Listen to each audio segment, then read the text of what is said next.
ဆိုဖြစ်ပါတယ်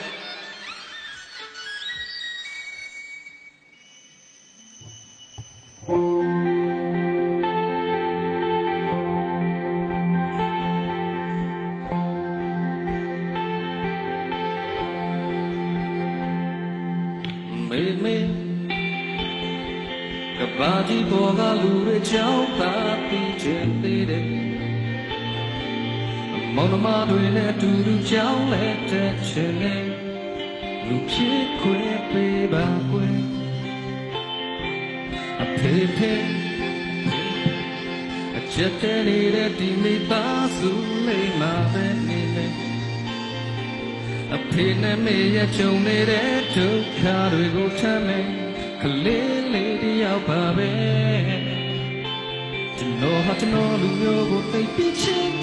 တဲ့မိဘတို့ကိုတည်ဖို့ထမ်းရချင်တယ်ဖြတ်မချလိုက်ပါနဲ့ခဏလောက်ဖြစ်ကပါ